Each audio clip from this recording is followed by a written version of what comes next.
boy.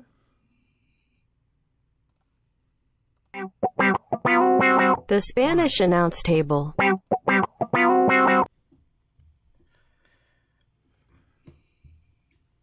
It is episode 365 of the Spanish Announce Table. It is the 2021 year in review episode. Tom, what a crazy year 2021 was, still is. Technically, this is the 30th of December for anybody not watching us live. Obviously, if you're watching us live, you're watching us live. You know how that works. We're in the now. But this year is coming to a close. And, man, it's tradition here. We like to give out yearly year-end awards, Spanish Announce Table awards. We're going to do that. We're going to get to that. We're also going to review AEW Dynamite New Year Smash Night 2. Come on with it. Before we do all that, we've got a special segment that I haven't told Tom what we're doing yet. I have zero idea. So to peek behind the curtain real quick, typically we will do a little bit of ping pong, I like to call it. Like, hey, what do you want to do? I want to do this. Okay, well, I want to do this. Okay, cool. Well, let's work A into B and then make it into C. And then, hey, there we go. We got a show, right? That's typically how we do it. Today, I was like, hey, Tim, got my things. You got your things. You're, yep, boom, boom. And then he goes, hey, I got a segment. I was like, okay, cool. He's like, I don't want to tell you about it. I'm like, so what? He's like, yeah, we'll just do it live on the show. So this is legitimately the first time I'm hearing about a new segment after 8 years of doing the show.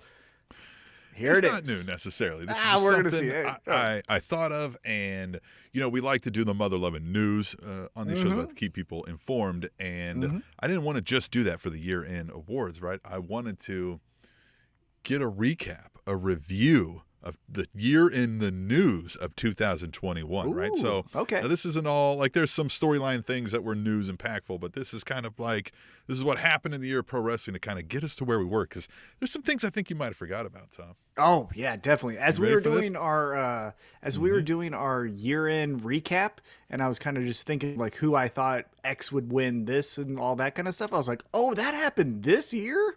So yeah, I bet you I'm going to be shocked by many different things. So let's get into it. And feel free to join in on the chat if you like some of what you're hearing. Chime in with some of your thoughts. Hey! And again, here's what I did, Tom. I painstakingly went back through a news website day by day through the history, starting at January 1 and looking for headlines to be like, oh, yeah, I forgot this happened or I forgot that happened. So if I missed your favorite news story or if I screwed up a date, sue me, right? Don't sue me. Sue Tom.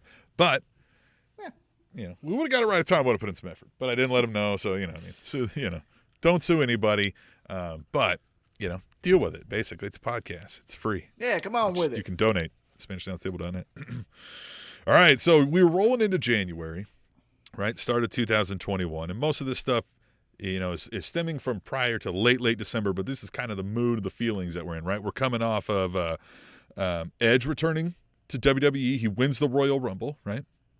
Yep. Right? Big story. Sting returning at the Winter is Coming, right? Just prior to that. So Sting's coming up. He's coming up in January. He's wrestling now. We've got Sting showing up. Remember, he's doing the baseball bat thing. Sting showed up in 2021 or 2020? 2021. It was 2021. I don't know. Yeah, it was 2021. I don't know. Yeah, it was 2021. Maybe I'm wrong. Not fact checking now. Too late. And the John Huber passing, right?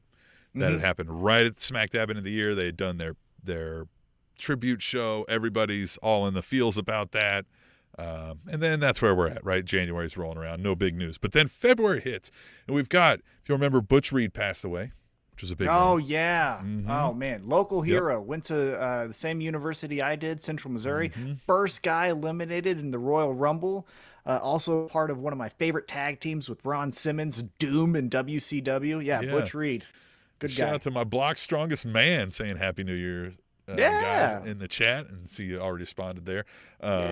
My block's strongest man, great YouTube channel if you're into strongman competitions, if you're into seeing like how you can bulk up with random things around the place. My block's strongest man, check that out. All right. There. Also in February, WWE passed, what they did was they paused promotions and pay raises for all employees, citing COVID concerns, which was nice of them. WWE. Oh, of course, yeah. Way to go, guys. Racking up record profits. Loves to, big news to do about that. And Big Show joined AEW. Oh, man. What a, February. that was a crazy signing, because I think a lot of people, by going, with the old way of thinking how wrestling promotions work, they thought, okay, so Big Show is going to be your TNT champion in, 2 months time. And really, he had one match at a Chicago show against QT Marshall, and that's it. He's just been calling matches and stuff. Cutie. We forgot to let Cutie on the show again. We'll get you in 2022, Cutie. We will get you in 2022, Cutie Marsupial. All right. So we roll into March, right? Hitting, you know what happens in March, right? You're on the road to WrestleMania big time then, right? So what was happening then, though, was WWE Network moved to Peacock. Oh. And the removal of controversial segments ensued. Remember this whole news story. Man. So, fun fact. Essentially the death of the WWE Well, Network. that's what I was going to say. So, we have worst moment of the year. I did not know that happened this year. Ooh, I might have to reconsider, because the WWE Network, prior to the move to Peacock, was outstanding, especially after they did their new UI change where you could search a wrestler. They would have all of their clips and moments and pay-per-views. Yeah, that was great. Fantastic. And then they just sold their soul to the devil, and now fuck them. I never go on Peacock. Ever. Well, the only thing I can think is that they saw, like, hey, pretty much everybody only watches this for the special events and the documentaries. We can sell that to somebody for the same amount of money we're making off of people and make it a lower price for them, and they get to 50 million subscribers or whatever. You know what I mean? Like, they just cost-cutting measures. It was just cost-effective, and that's, capitalism, baby, right? It's all...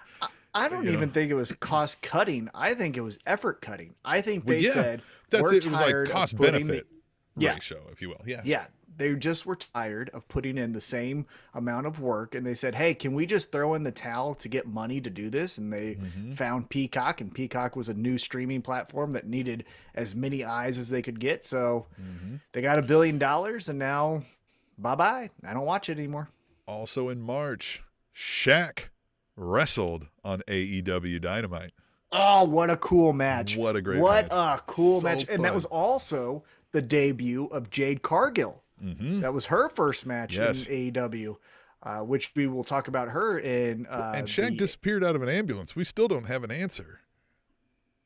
Oh, we will. We will. He'll come back.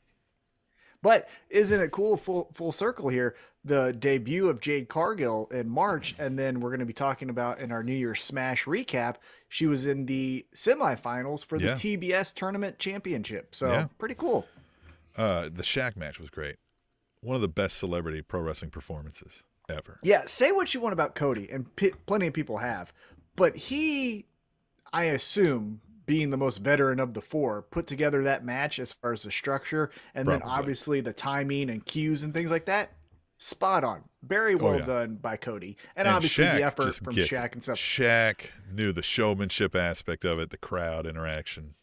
Yeah, and Shaq, credit to him too. He did a good nod to pro wrestling fans by doing the Brody Lee tribute before he does the power bomb to Cody, where he did the kiss and then the arms out. I like that. So yeah, Shaq knew his audience. He tailored his match towards that, and then obviously went through a table. He didn't have to do that. So yeah, Shaq did awesome. Cody did great. Velvet, Red Velvet, and Jade Cargill did awesome too. Because remember, that was gonna be Brandy Rhodes, because Brandy cut that awesome promo on open mic night, which that she tried to revive last night. Right, which she tried to revive last night, but then she got pregnant, so she couldn't do it. So Red Velvet got the opportunity. Also in March, WWE banned leg slaps, and the news broke online. And so everybody's making fun of them for that. Yeah. Well, look, less the better, right? The less the better, yes. Yeah, there's definitely moments for that, but when Brie Bella was missing a spot but still slapping her leg, that's when we knew we needed to stop this in WWE. Well, yeah, when the heel of a shoe hits a chin, it doesn't make a slapping sound. Slap noise. No. That's a foot. A foot does. If it made that sound, you killed the person. Mm-hmm. You know what I mean? Like, I know we're supposed to suspend some disbelief for this, but you would have killed somebody. All right. Mm-hmm. Also in March, at AEW Revolution, we had the non-exploding, exploding barbed wire death match. But here's the thing about that, because yes, as I was doing my research for event of the year and all of the other type of awards, Revolution came up. The thing that I will say is, prior to that explosion, that was going to be my moment of the year, where you had an incredible death match between Jon Moxley and Kenny Omega. Remember, Jon Moxley pseudo kicked out of the One-Winged Angel by kicking Kenny Omega into the exploding barbed wire. And then the babyface turn of the year with Eddie Kingston fighting past the Good Brothers and Kenny Omega, and also fighting past his own guys in the Lucha Bros, I believe, or no, it was Butcher and the Blade fighting past those guys to then cover Jon Moxley. 10 out of 10. And then you got the dud of the year that made that a laughable execution. But before that, chef's kiss. It was great. And also credit for them on how they got out of it.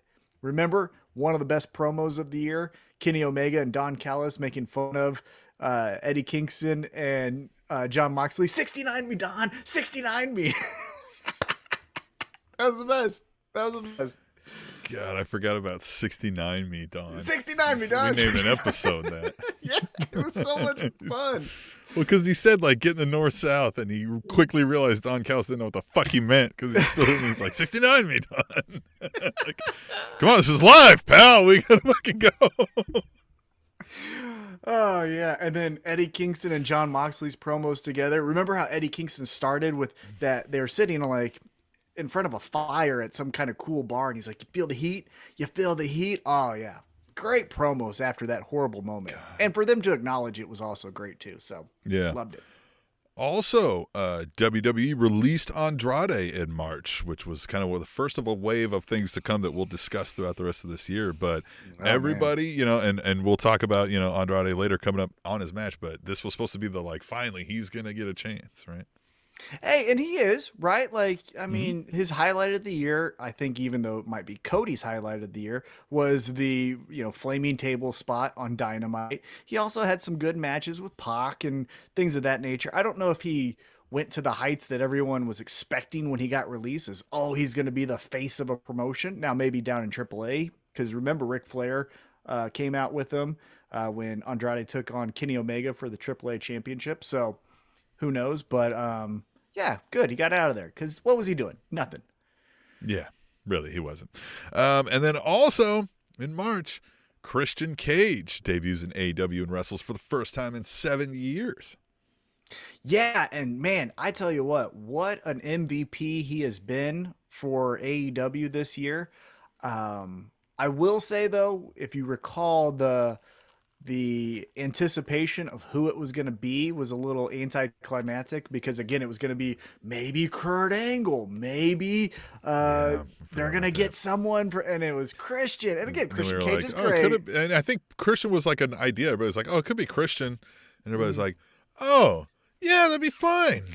Yeah, because remember, it could have been CM Punk. That was the rumor. Remember, around that time is could be CM Punk. It was weird. Like, it was like everybody was like, "Oh yeah, Christian would be fine, be cool," but like we hope it's somebody cooler. And then it was like, "Well, it's Christian." And everybody's like, "Cool," but he is great. He is great. Since then, I've always been a fan of Christian Cage. He's always been one of my. Like, I would rank him higher on my list of favorites than probably anybody else you ask, for the most part, I think. Like, I've always been a big fan of his. Yeah, I mean, his work that he's currently doing with Jurassic Express has been very good. His pseudo feud with Matt Hardy has been entertaining. His fill-in for Hangman, as Hangman in real life went to go have the birth of his child, so then he put himself in. Remember that match where he won the Impact Championship on the first episode of Rampage over Kenny Omega? So Christian Cage, like, he wrestled on a WrestleMania, the whatever Impact's big thing is, and then like AEW as well. Like, he had, when we're discussing male wrestler of the year, I don't think I had him on the list of consideration, but like, man, he has some stats. Yeah, he's got some stats. He did really well for himself. Really well for himself. All right, so then we roll into April, and April brings a lot here, Tom. April. NXT moved to Tuesday nights, effectively ending the Wednesday Night Wars, which were never That was really in April? war. Man, they've been doing it that long? I guess but they didn't go to the 2.0. No, that comes later. That comes later. Okay, gotcha. Yeah. Okay. No, this was just the move to Tuesday nights. Right. Yeah. Right. And everybody was like, well, because Dynamite was clearly winning that battle. Every week except for one. Right. Yeah. And then, all right, WrestleMania with tens of thousands of fans in attendance and a big portion of the show featuring Bad Bunny Mania. Oh, yeah. He did well. He did well. He did well. You know And he what brought I'll up a lot remember? of attention. Remember, he was like selling first, second, third on their merch. Yeah. Yep. He's a very popular guy. I think what I will remember, though, from that WrestleMania is two things. One, the women main evented night one, which still is not a main event. I don't care what you say. Main event's the actual last match of the event, whether it's 2 nights or not. And then crying before it because you don't break character, but I guess you do in this instance. Whatevs, but it was emotional.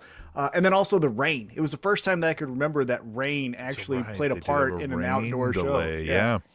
Well, in the Hall of Fame class for, they did 2020, but the 2021 featured Molly Holly, Eric Bischoff, the Great Khali, Kane, Rob Van Dam, William Shatner, and Ozzy Osbourne. Neat. Yeah. Yeah. Dennis O'Neill won a Warrior Award, I think. Something like that. Can we name it after him, by the way? Fuck the Warrior. Like, no offense that I'm sorry that he died early and stuff, but he was a trash person. I think we all know that. Titus O'Neill isn't. And so let's Titus just O'Neill had rename a it fucking after middle him. school named after him. I didn't put that in the thing because I was just like, Right. yeah, what are we going to say about it? Yeah, but like, let's name the award after The Titus maybe someone. O'Neill. Yeah, and it doesn't matter that he's alive. That's totally fine. He can present it to the person. Instead of, this Warrior Award where he made anti-Semitic and anti-gay comments throughout his entire life, was a shitty pro wrestler, had a cool 2-year moment, and that's about it. Yeah. Pretty much mainline steroids all day long.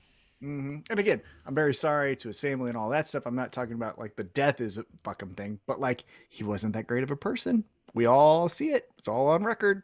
Maybe stop calling an award after him. I don't know. Maybe. Yeah, just wait till they have a Vince McMahon award after he passes. That'll be interesting. Mike Tyson returned to AEW Dynamite, and this performance was better than the first one. I think we kind of liked this one. This is when he shows up, he helps the Chris Jericho, and they make No. nice. Okay, so this is when he made nice. Right. Okay, because when he was beefing with Chris Jericho, that sucked. Remember Right. when he came out with Yeah. Rashad Well, but Evans? this and one here, Pseudo? he comes back and helps now, and they make nice. Right? Yeah, that's fine. I like that. That was fine. Yeah. Mike Tyson is hit and miss. This one, he was good. All right. Then in April, WWE released Samoa Joe, the Iconics, Bo Dallas, Mickey James, Mojo Rawley, Chelsea Green, Kalisto, and more in a first wave of many releases that we'll discuss. But in one of the rare moments, re-signed Samoa Joe not too long later. Samoa Joe or not did too come long on after back that. later. Yep. Yeah, it came right Yep. back. Yeah. Right. Yep. But these names here, I don't think these ones shocked anybody either, right? I mean, like the Samoa Joe was big, but the Iconics was a shock. I think everybody was like, we liked them, but it didn't shock us that like WWE never knew what to do with them. Bo Dallas was kind of one where we were like, that guy's still there, and then like that was kind of Green it. never really got a shot to do anything. And hey, credit to her. I know we're going to talk about our male and female wrestler of the year. The work she's doing alongside Matt Cardona, outstanding. And her work in Ring of Honor before Ring of Honor, shuts its doors, which we'll probably get to. And her match that she had with Cardona against Effie and Alley Catch. I mean, fantastic. Loved it. Right. So credit to her. She can wrestle. Obviously, WWE doesn't know what the fuck to do. So they don't know. Also in April, Pat McAfee joined the SmackDown commentary team. Great. Love it. Pat McAfee's so fun. Pat McAfee is awesome. I like him so much. His show is good. I know right now he's kind of getting dragged through the mud because of his constant talking to Aaron Rodgers, which is kind of controversial about, misinformation, things like that. But he does give other people wrong. No, it's totally wrong. But he also gives like Charles Barkley the opportunity to tell people to get vaccinated and that the African-American culture needs to get vaccinated because they're not going to get the same care that rich white people will get. So, I didn't know Barkley was a pro-vaccine advocate. 100%. Oh, yeah. Nice. He calls everyone who isn't a knucklehead and everything. But what I'm saying is Pat McAfee is giving a platform to both people. So I like that. But currently he's getting a little bit dragged. However, WWE, he's been awesome. The boog, the guitar solo boog. Side note, we don't always just for ideological sake, give a platform to two sides of an issue if one of them is unilaterally, empirically, like, provable wrong. Oh, yeah. I know. You know what I mean? Like, if we were like, should we stab baby kittens? Let's hear from both sides. Yeah, our seatbelts We don't need to hear bad. from both sides. Our seatbelts good or bad? Let's hear both sides. No, shut up. Yeah. Where do you stand on the let's stab baby kittens debate? All right. Also in April, WWE fired longtime talent relations director Mark Carrano following a highly publicized incident involving the personal belongings of released talent. Remember, he fucking sent Mickey James stuff back in a trash bag, and apparently he'd done this quite a bit. And then his girlfriend comes out and is like, he's stealing shit from the company and has it stored under his mattress like a dork. I think I always got weird, creepy vibes from that guy, and mostly when my wife would watch Total Divas. Mm-hmm. He was on there a lot, more so than I ever saw him on any other WWE programming, of course. And I was like, this guy seems like a fucking sleazeball. And I, I'd heard about him in the news, and then to see him there, I was like, this guy seems like a fucking, like a bastard, right? Like, you're just kind of I don't know that I'd like this guy. And then all this comes out, and turns out I was like, oh yeah, he was. Mm-hmm. 1,000,000%. Yeah, But the thing is, like, with WWE, see, they don't fire that guy when it comes clear he's a bastard. They fire that guy when the public catches wind of him when being you a bastard. find out he's a bastard. Because he's a good yes man, right? Because maybe they actually like that people are getting sent their stuff in a bag, but it's not them who's doing it. So then when it comes out, well, hey, we have a fall guy. This dork who, is cross-eyed, knuckle-dragging idiot over here. Get him out of the way. But it's, I don't think that was an original idea is what I'm saying. So, All right. 1/3 of the year through, right? We made it through April. A lot of stuff's happening in 2021, right? Yeah, well, because at this time, this is when we're getting out of the pandemic era shows and more crowds are starting to show. Yeah, so this is when we're starting to, which is controversial of itself, right? Oh, yeah, definitely. Yeah, for sure. Another thing I thought about, I'll never say this guy's name pretty much here in any news story, but I started to name 2021 the year of Nick Khan. A lot of this guy's decisions are changing the landscape of professional wrestling. And you know what? This isn't the first industry where you could say that. If you go over to ESPN, when he was the agent for all those CAA guys, they were also dictating the agenda and platform and shows over at ESPN. So, like, this is what he does. I've read stories that, like, we talk about, like, WWE being for sale or whatever, or, like, things that, like, this is the kind of guy who, like, if, like, he may take over as, like, the guy running WWE. And his name was never around until this fucking year, I think. Like, what? Yeah, it felt like it's it. so Well, weird. remember, And then it's so weird because there's also Tony Khan. So then it's like, wait a minute, what the hell is Khan, the most prominent name in wrestling in a matter of like 2 years out of nowhere? Yeah. But remember, we talked about this because, I've been familiar with who this guy is because he represented one of my favorite journalists, Ariel Helwani, when Ariel was working for CAA. He represented Michelle Beadle, Stephen A. Smith. I mean, he represented a lot of the big talking heads in the sports media industry. And it's interesting to see that, like, once he left and came over to WWE, those talking heads also left ESPN, right? Michelle Beadle's no longer there. Ariel Helwani's no longer there. Stephen A. is, and it's kind of taken over, but you get what I'm saying. But yeah, this is what he does. He's pragmatic. I don't know if he's necessarily heartless. I just think he said, hey, the strategy of signing everyone just so that they stay away from that company is kind of silly. So let's stop that. And these are the people who we don't see a future in. And whether that's right or wrong, which turns out a lot of them kind of wrong, but he doesn't know the wrestling industry. That's his decision, And so they'll learn, maybe, or they'll go out of business, which I wouldn't hate either way. Well, they're still in business. And in May this year, non-WWE related story here, New Jack passed away. That one hurt. Yeah. He wasn't the greatest guy. Again, I wouldn't name a humanitarian award after him. Right. However, some of my, best moments from being a teenager, preteen, that 13 to 16 age, was New Jack coming down with a shopping cart, throwing all types of things at, the Dudleys or Sandman or whoever it was, and just causing a ruckus. And so, that'll be the missed, Natural Born Killers theme song just made you feel that's what I'm saying. The whole That song alone made you want to be somebody like New Jack. Yeah, he was Play great. that song and be like, I'll go in and rob this bank. I don't give a fuck. I don't give a shit. I'll do it. I like that you mentioned robbing a bank because that person may come up later in one of our he's awards. coming up. He's coming up in our stories here as well. Also in May, John Cena apologized to China for calling Taiwan a country. What a bitch move. Yeah. And this is where, look, I get it. We all want to have equal rights across the country, but you got to be consistent. You can't say, his campaign, love is love, and you got to accept the people who are not looking like you or acting like you in this world, which is 100% true, but then go, well, but China said that, and so, like, maybe they're right. I don't know. Maybe. It's like, no, they're not right. You're just doing it because there's a huge financial hit if you continue down this course. So, like, that wasn't a great look. Yep. No more movies being allowed to be released that you're in China. So now no more movies for John Cena. No more, ad campaigns because they can't air this commercial in China because it's your voice. You can't advertise for the latest Honda or fucking pistachios or whatever. Right.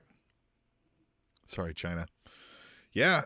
Hey, look, everybody's allowed to make their financial decisions and do what, make their decisions in life based on whatever they want. But yeah, I think unilaterally, even the people that like are in John Cena's boat, which aren't a lot of people, right? The LeBrons of the world, the fucking, you know what I mean? Mm-hmm. Understand it to be like, oh shit, that's an emasculating act. Just not even emasculating. I don't. Even if a woman had to do it, like it's a demoralizing. Yeah, it's very much so. I mean, yeah, we could do a whole podcast about that because again, the Winter Olympics is going to China, and currently, the whereabouts and well-being of a tennis player from China who spoke out about one of their officials is in question. But we're still doing the games. Yeah, that's how we do it. That because the money. Well, the money can't stop. That's what it is. Money can't stop. That's why the CDC recommends you only quarantining for 5 fucking days. Anyway. Well, that actually has some news. I can send you some things on that. Okay. All right. The 5 days things I know, but also there's some new there. We'll take that off the line. In May, WWE released Velveteen Dream, Tom Phillips, and referee Drake Wirtz.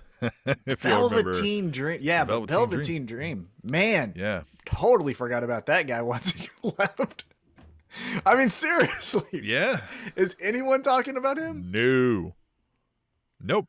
Well, and then the Drake Wirtz thing. Remember, so he's making news because he's making crazy videos. I'm going to say crazy videos about mask and vax mandates in his WWE NXT embroidered shirt, and that's what kind of finally they were like, hey, look, man, you got to go. Worth the trouble. You got to be out of here. And good night, that guy.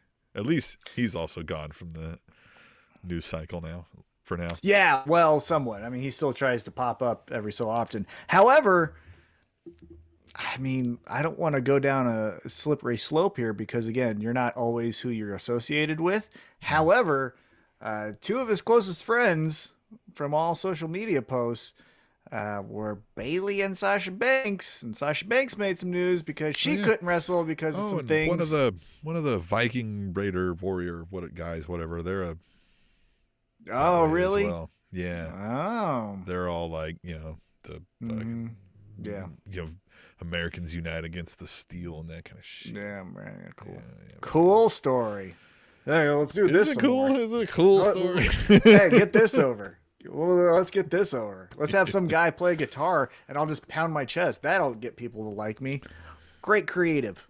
Great job. Also in May, WWE released Adnan Virk and replaced him with Jeremy Smith on the Raw commentary team. Yeah, Adnan. Look, I like Adnan. He does a cinephile show where if you're a movie buff, I would say listen to it because he does a great breakdown of it. He also knows his baseball better than anyone else. He was not suited for Monday Night Raw. And Jimmy Smith. Jimmy Smith is awesome. And I can't wait because, WWE has this long history of a wrestler bumps into the commentary guy, and if, the commentary guy has a match with said wrestler, Jimmy Smith knows his fucking shit. He'll beat some ass. And so, yeah, oh God, yeah. He fought. He fought MMA, and he can Fun fuck you side up. story. And I didn't discuss this with you offline, but we'll do it right now, live. We'll Yeah. workshop this. I saw the news story about Chael Sonnen being handed 5-on-1.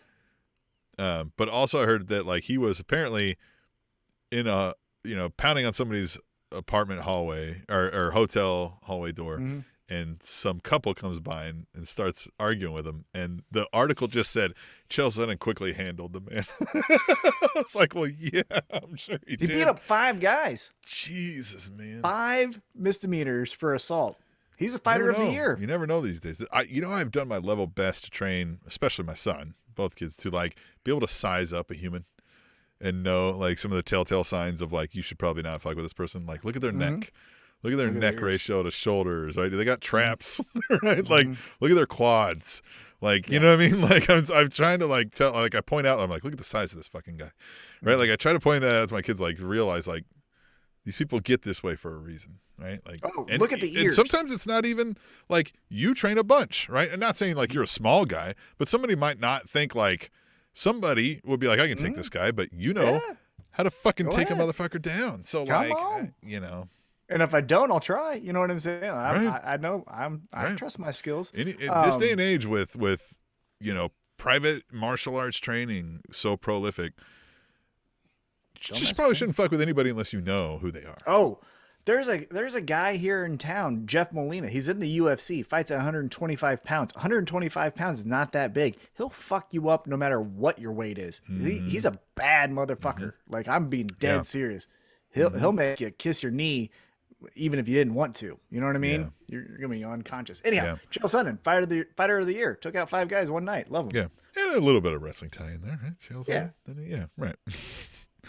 Also in May, Mark Henry signed with All Elite Wrestling.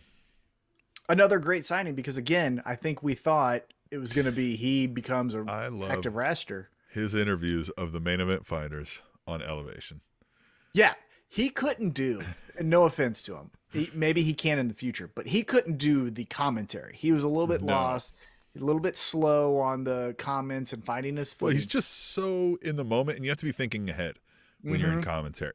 Yeah. Right? Like, you have to be a step ahead of yourself. What you're saying has to be like what you already thought about and on to the next thing. Right. You know this well. But Mark Henry's so in the moment with everything, which is a great characteristic to have, don't get me wrong, but it doesn't work well for live read, right?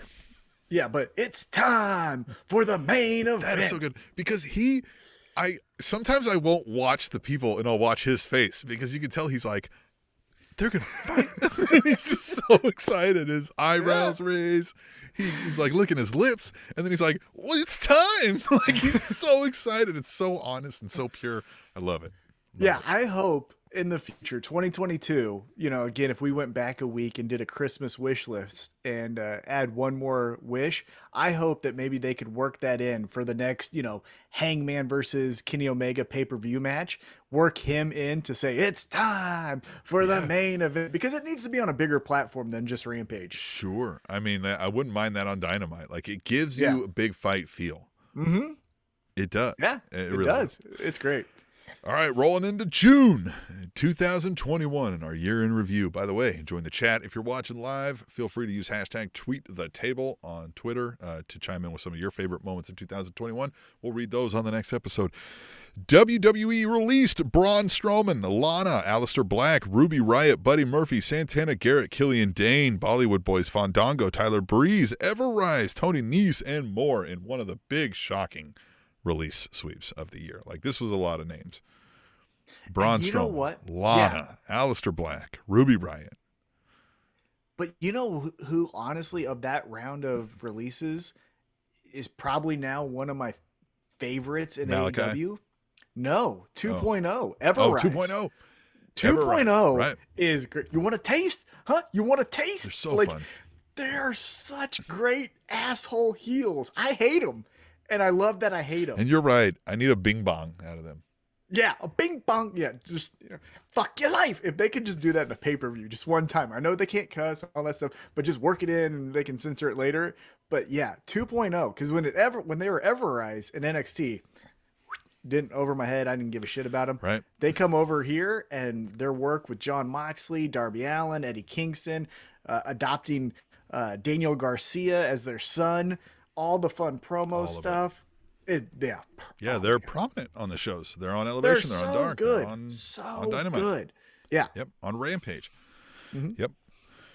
All right. Also, I don't have that in the notes. I don't know when in the year Rampage debuted, but did it debut in 2021 or was it prior to 2020? Yeah, it was 2021 in there somewhere. Yeah, it debuted 20. It was the week before CM Punk. So, all right. So we haven't got there yet, but we'll come there. Remember that. Okay. Also in June, GCW worked the town when police were called to the GCW Outlaw Mud Show in Laramie. And this event was fun, right? The barn, fuck that horse. The shout out. Hey, personal. We got a shout out on the show. That's personal shout out. Spanish Announce Table. If you go back and watch that pay-per-view, friend of the show, Kevin Gill, shouted out Spanish Announce Table. So, hey, that was a personal highlight for the show. Love that. And the then cops also were called.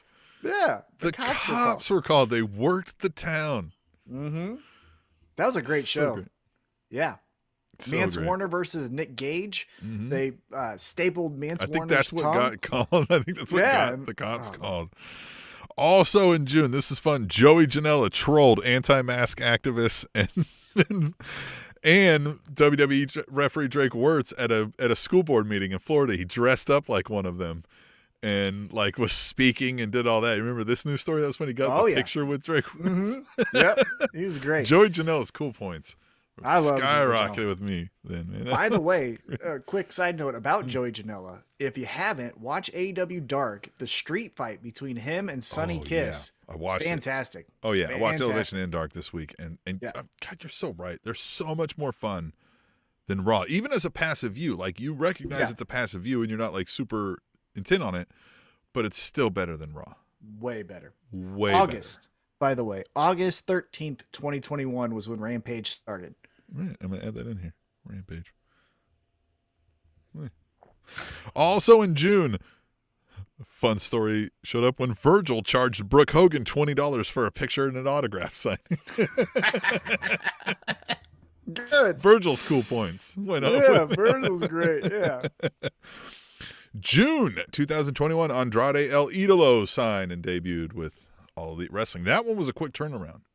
Yeah, well, because I think he didn't get the can't compete clause. It was just I'm out, get me out. Okay, right. Fine. There you go. And then also in June, Lio Rush retired. Yeah. Yeah. And then July comes around. A little bit somber note. The Patriot Del Wilkes passed away. Oh, yeah. Man, that was weird. That was a hard one. It was a hard one. And he was a standout character for being only there for a short period of time in pro wrestling. Oh, yeah. That switch over between, the new generation to the Attitude Era, like that 1 to 2 year period, like that was him, right? That was when it was Stone Cold, him, LOD, Ken Shamrock taking on the Hart Foundation in Canada. Like he was in that little mix. And then as soon as it takes off, the Attitude Era is there.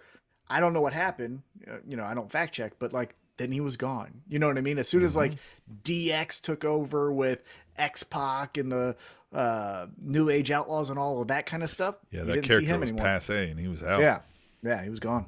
He was gone. I don't know what happened there. Malachi Black debuted in AEW. That was another quick turnaround one.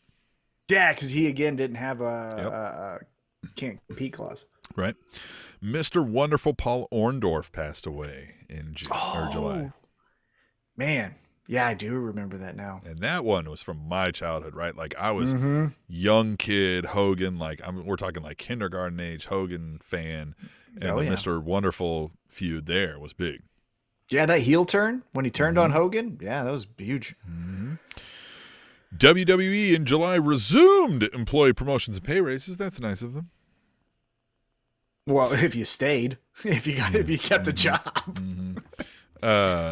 Matt Cardona defeated Nick Gage for the GCW title in July. Again, we've got best moment of the year, and in consideration, fun fact, it wasn't that, but in consideration was that match. Huge That was moment. also my consideration for match of the year. So Well, much fun. And stemming from that and that publication, that publicized event, Nick Gage then wrestled in AEW, leading to the Domino's pizza cutter incident. The best. And we all, and then so Domino's. And then Yeah. Domino's was like, we're going to pull our advertising. Yeah. And remember, we had little groundswell of community from the IWC where it was fuck like, Domino's. fuck Domino's. Yeah. John Moxley publicly said they need to chill. Yeah. Domino's chill. And guess who came out of that as a new sponsor in the wrestling community? PBR. Remember, PBR was like, hey, That's right. hang out with us. And PBR made a little Pizza cutter, pizza cutter and stuff. Yeah. So that was a great moment. I love that moment. I loved it. And in July, big news, WWE released Bray Wyatt. That was a bit of a shocker. I mean, he had been gone. Clearly something was up. I think everybody was like, Something what's was going up. on here? Yeah. And then he was gone. It was official. And then there's been a lot of back and forth on, he said, she said since then. And nothing much else but that. Yeah, I think he's gonna be a 2022 story. I don't think he's done with wrestling, but where he He's goes, working on like a movie right now, I think they said. Yeah. so we shall see. We'll be talking about him next year see. for sure. Well, then, also in July, WWE officially, this is August now. This is August. Rampage debuted. We discussed that. Which is, I love Rampage. Let's hit on that for a second. I like this 1 hour show on Friday nights, little extra storylines. They make it a different show. Yeah, I love it. Being a old 36-year-old, I wish it was on earlier. Just being honest with you, like at 6:00, it would be great before Smackdown. Again, one true time zone, Central Time here. It would be great. But I do. yeah. I love it. I just boom, it goes by. It's good. quick. So The debut episode was when Christian Cage defeated Kenny Omega for the Impact Championship. That's what Right. led into their feud at All Out. Yeah. Yeah, it's fantastic. Loved it. Also in August, WWE officially released Ric Flair, Bronson Reed, Bobby Fish, Leon Rush, and Mercedes Martinez. Mercedes Martinez we'll talk about here in just a moment.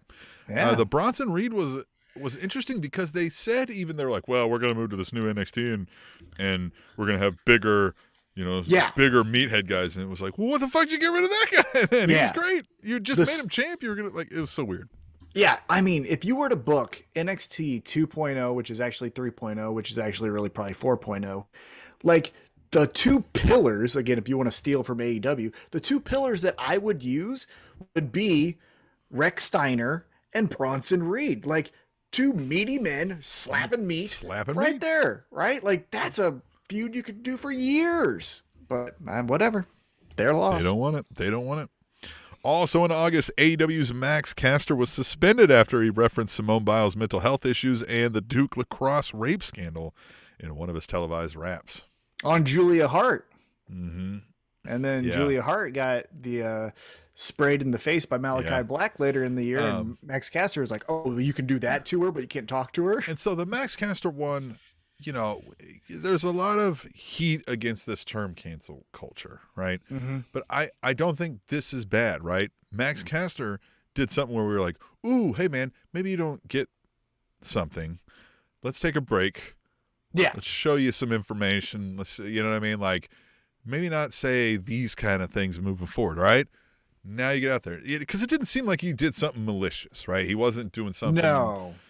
It was just kind of one of those like, oh, hey, man, do you realize what you fucking said? Like, right. Yeah, we've done that plenty of times on this podcast. Which I don't think is wrong. So when people say, like, we're developed, fuck cancel culture, I'm like, hey, look, if we're fostering a culture that doesn't allow people to just be open dickheads to people because they're just allowed to say whatever they want, like, sign me up. I'm fine. Yeah. Well, again, we can get into a bigger conversation about that because I don't think cancel culture exists. All you have to do is just be quiet for a week. Louis C.K.'s fucking putting out. That's what I'm saying. Like, if you're just quiet, the news cycle is so rapid that we'll forget about it in a month. Right. Yeah. It doesn't exist. Yeah. Beautiful Bobby Eaton passed away in August. Underrated. So good. Yeah. So good. So good. Yep. CM Punk made his long-awaited return to pro wrestling. He showed up on AEW Dynamite. We all know the rest of the story. CM Punk. What a moment, though. What a moment. I rewatched one of the biggest that. moments in wrestling in a long time. Yeah. I mean, again, we have best moment of the year, and that was in consideration. It wasn't mine. Spoiler. But I rewatched it just to consider. I mean, I still get chills. I even know what happened. I even know what happened right now. And I still watch that. And you just see just the groundswell of support for their own guy. Again, I don't think if you did that in Indianapolis, it would have been a huge cheer, but it wouldn't have been the same. That was just the perfect storm of debuting, coming back, time period, everything. Yeah, it was incredible moment. It was a huge moment. I think it's the moment of the year. I honestly, not my personal best moment, but if you were to put a time capsule in 2021, like that's the moment, I think. Deafening pop that just destroyed all other audio and got louder and rose. Like I'd never heard that. I never heard that, and I've been watching wrestling a long time.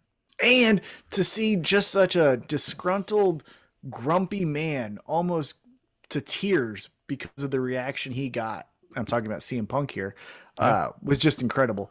Again, I think that's the best moment of the year. Yeah. Oh, it's a moment that'll live in MMA. Or iconic. Most iconic. I mean, it might be you know what I mean? Mm-hmm. Oh, yeah. This 2020s. Yeah, for sure. Mm-hmm. And then Becky Lynch and Brock Lesnar made surprise returns at WWE SummerSlam. Hey, look, I like Big Time Bex.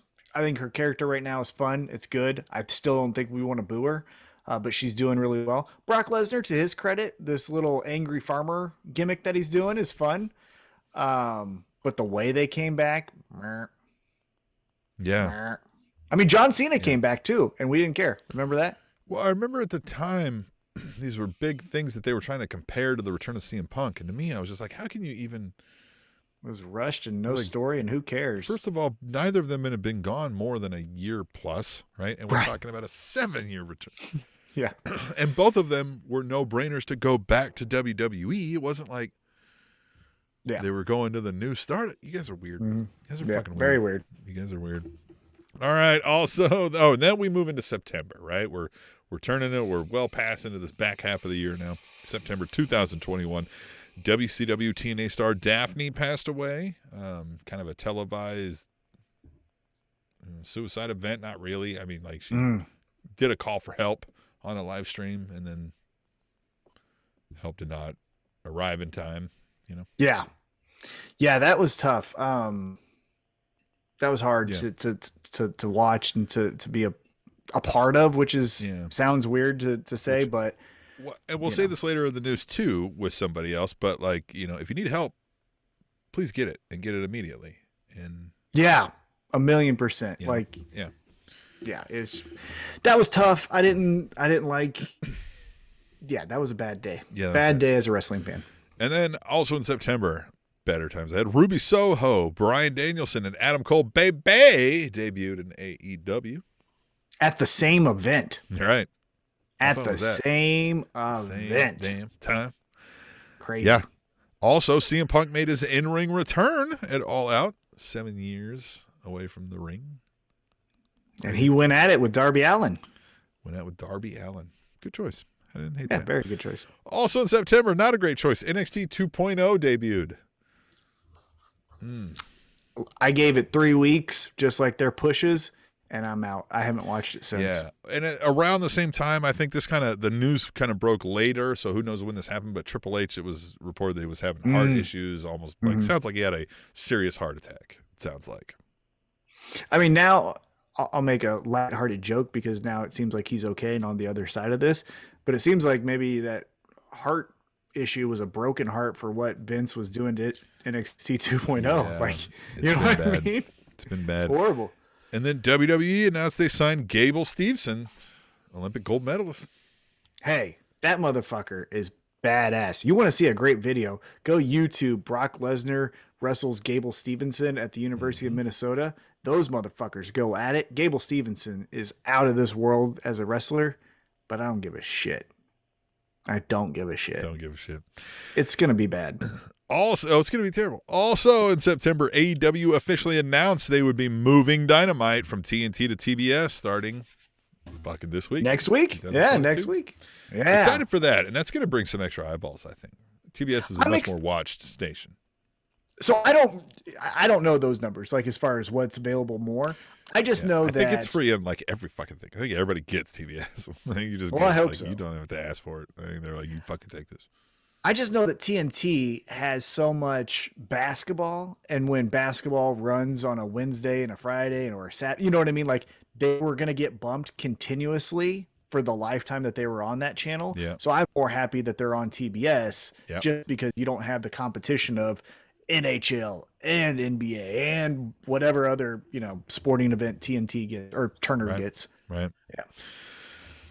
Also in September, Lio Rush unretired and re-signed with AEW. Hey, look at him. There you go. Running around and around we go. Tommy Dreamer was suspended from several gigs after insensitive remarks he made on an episode of Vice's Dark Side of the Ring about accusations made against Ric Flair. How the hell did that happen? Isn't that the weirdest news story of the year? It's like Tommy Dreamer, did you get to watch this before they released it? Did you? Oh, I know that, but for the one person to take the fall was Tommy Dreamer when Ric Flair did it all. Stupid shit. But I know, Ric Flair did it, but he's like, "Fuck you, I don't care." But Tommy Dreamer's trying to be like, "Listen, it's okay." That's true. They're like, That's "No, true. it's not okay. It wasn't just a joke, Tommy. We're trying to get that through Rick's head. Now you're over here helping Rick, jackass." Yeah. But Ric Flair is still just chugging along, right? Same thing with cancel culture, right? Tommy Dreamer's back on Busted Open Radio. Yeah. He's fine, because again, it seemed like Tommy Dreamer just fucking. Don't get me wrong. I don't mean to say this about him totally in life, but Tommy Dreamer was dumb and didn't understand what he was fucking saying and what he was didn't understand the depths of the concept of what he was talking about. Definitely. I agree. Yep. 100%. October rolls around. AEW announced the creation of the TBS Championship, a secondary title for the women's division that may or may not say hose on it.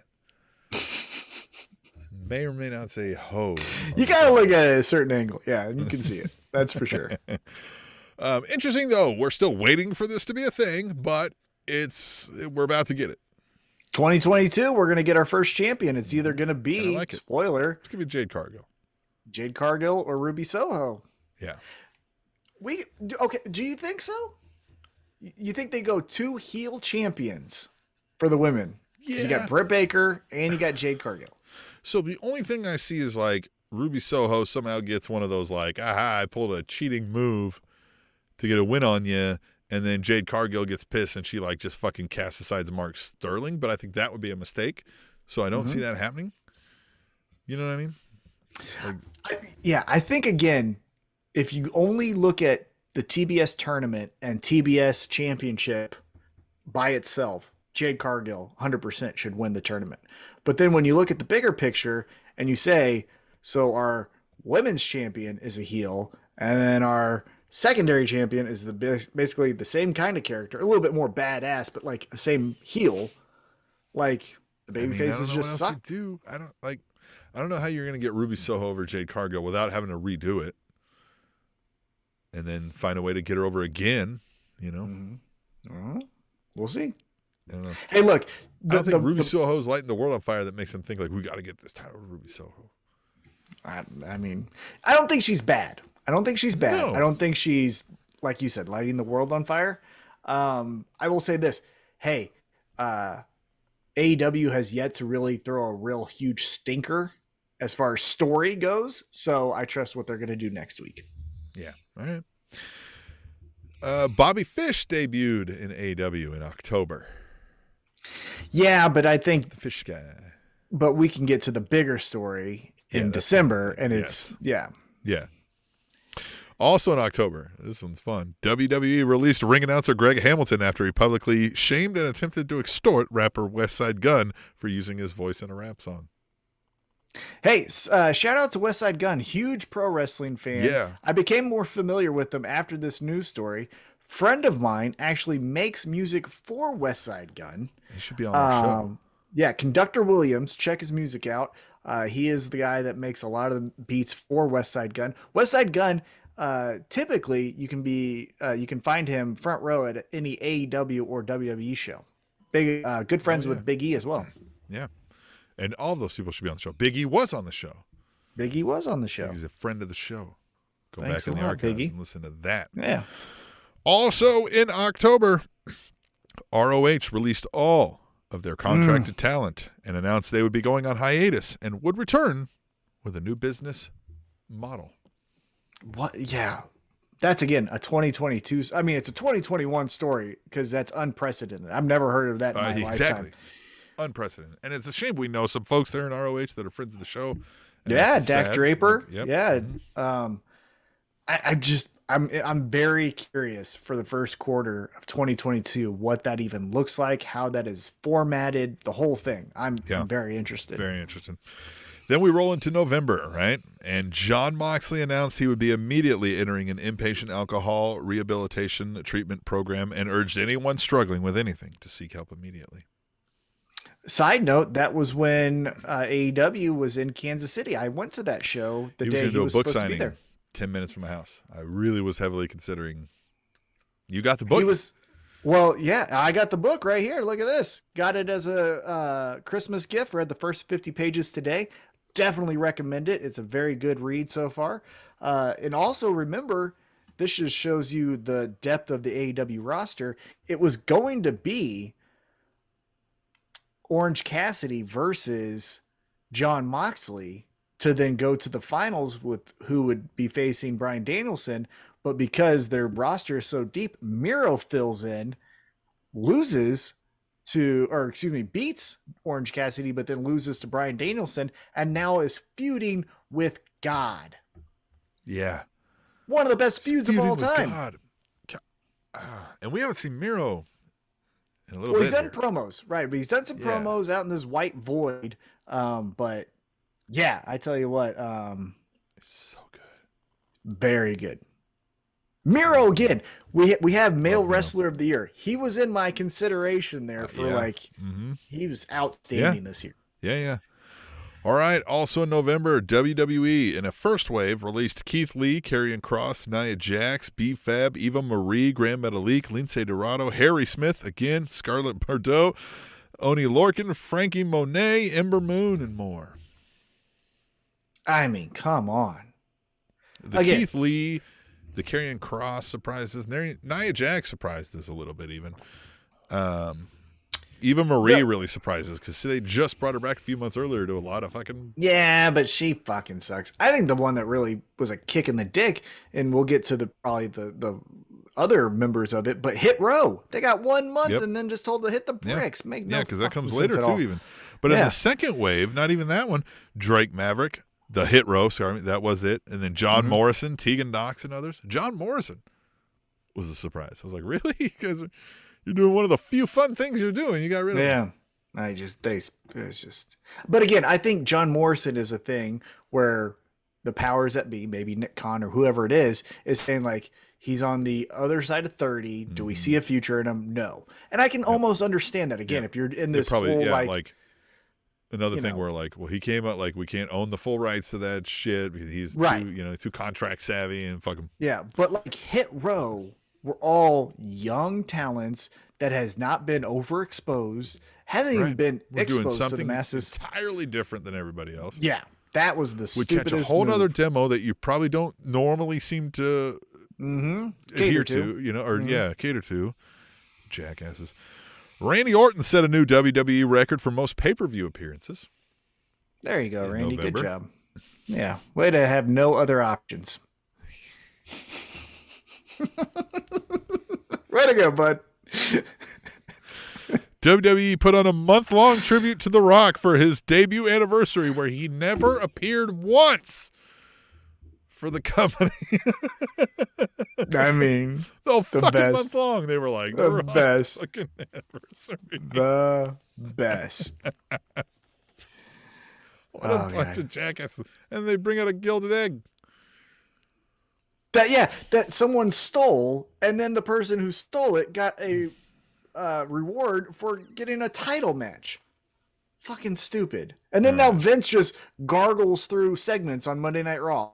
Great, guys. Way to go. Way to go with those That fucking was writing fun. segments. And then we rolled into December, right? The month we're in now here. Beth Phoenix announced she was leaving the NXT announce team. She's coming back. Yeah. NXT contracts for Johnny Gargano and Kyle O'Reilly expired, and Kyle O'Reilly has since debuted on AEW. Think Johnny Red Gargano Wagon. does? Red Wagon. Yeah, Red Wagon's now in AEW. I love Red Wagon. Love him. Red Wagon. Red Wagon. Red Wagon. Yeah, Johnny Gargano, you think he's an AEW bound guy? Yes. Yes. Here's the thing that, this isn't a bold prediction. My bold prediction is more specific, but I will say another bold prediction off the cuff here before we get into our awards. I think this is going to be 2022, the year of transition for AEW. I think the Brian Cages, the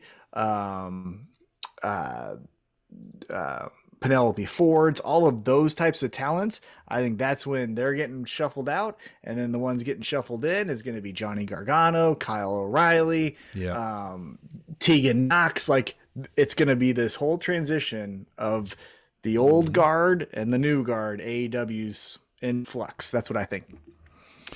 Also in December, ROH's final battle pay-per-view event happened in what is expected to be their final show until they return reformed, as they promise. And Titan debuted, better known as Braun Strowman. Yeah, with the Control Your Narrative group. Yeah, with EC3 and then that other guy. Some other folks, but yeah, it's all about like, fuck these companies. We make our narrative. Cool, man. Okay. Yeah. Neat. WWE announced that WWE announced their new college athlete name, image, and likeness program and announced a list of first class of athletes, including the previously signed Olympic medalist Gail Steveson. Hey. Gonna take advantage of some young, dumb. Well, and hey, the college athletes that are getting money from WWE, credit to you, good job, love it all. But as far as a wrestling fan, I couldn't give less of a care. I just, whatever. This just seems like you're going to exploit some young, dumb souls. That's it. Like, a lot of the reasons we love a lot of the guys on AEW is because they did forge their name as wrestlers on the independent scene and wrestling fans and know the art and love the craft. And like, sure, out of the 25 a year college athletes that you get, maybe one or two out of every 5 years are going to be like actual wrestling fans also, and they're going to care and they're going to catch the bug and they're going to have the charisma. But like, the rest of everything else is going to suck. It's going to feel forced, and it's not going to know, and you're going to ruin, like, your product's going to be unrecognizable to what actual professional wrestling fans are. It's going to be Von Wagner's. It's just going to be a whole roster of vanilla Von Wagner's. Yeah. So when they don't understand why like their numbers are dwindling, it's because like you don't care. The effort's not there to people with what the core of the feelings and the emotions in this are, because those people they don't have it. That's true. Are we recapped for the year? Because I want to get a quick hot take. Okay. Almost. You want to save your hot take, or do you want to? Well, it's not from me, so I'll let you continue, and then I'll let you look at the chat. All right. Oh, Jesus.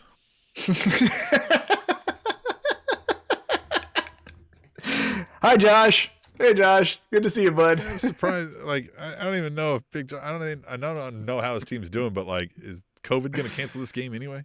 Yeah, maybe, possibly. Yeah. Canceled a basketball game for K-State because of the other team, Florida. Right. But we know them folks down south don't like to wear their masks a lot down there, right? Huh? Huh? I mean, it's not great around here either, but it ain't great around here either.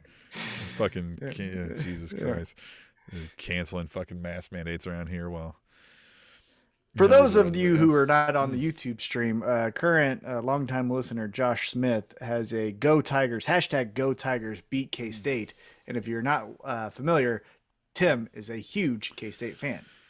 Yeah. Who knows? Who knows if this game even gets off? COVID's canceling everything, so who knows? A lot of college football games have been canceled. These bowl games canceled. Side Which is note, the right thing to do, right? Right, but did you see one where whoever fucking won the thing got mayo doused on their head? The coach had to sit there, and they, instead of throwing like Gatorade, they threw mayo on them. Yep. Fucking weird. College sports. I tell you. Fucking weird. Yep. AEW star in December. AEW star Jack Evans claimed Mexican police are framing him for drug crimes and attempting to extort him. See, that's another guy. Like, if you're doing the hey, Mexican police are holding me down, they ain't got time for that. That's when Johnny Gargano takes your spot. Like, you know what I mean? Like, that's when. Yeah, it's like, oh, sorry, Jack. Yeah, sorry, bud. See ya. We got Johnny in now. Blackjack Lanza passed away in December. Oh yeah. Mm-hmm. Yep. So did Jimmy Rave passed away. That one was a little bit more tragic because of how young he was and Well, it was surgery like complications. A developing story over the time. Yeah, and he had struggles, and it was rough. WWE released Jeff Hardy following an event at a house show where Hardy appeared disoriented and just left ringside mid-match. Still the weirdest story. Like, I know we've had some weird stories, but that one, because now he just seems like, hey guys, what's up? Everything cool?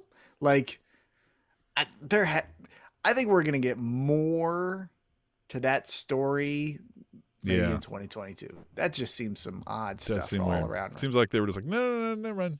He's fine. He's fine. Don't worry about it. Yeah. Kevin Owens re-signed a multi-year deal with WWE, which I was kind of shocked by. Albeit, I know he's got a young family and they bring some money and all stability. The stuff. Yeah.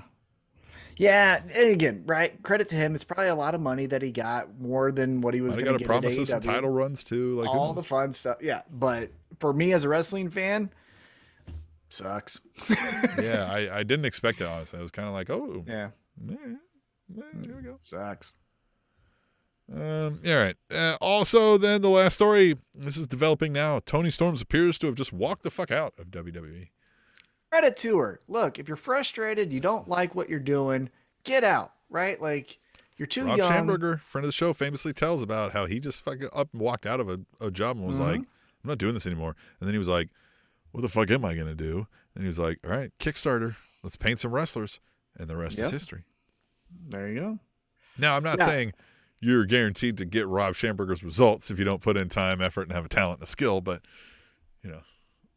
you don't have to stick around doing something you don't like doing. You could take that. That's the thing. Yeah, you can take back your happiness by choosing to do something you really want to do. So credit to Tony Storm for doing that. Yeah. I applaud her for, she's talented. Look, and as you see on social media, you got Britt Baker tweeting out pictures of her, Becky Lynch saying that she wishes she could wrestle Tony Storm.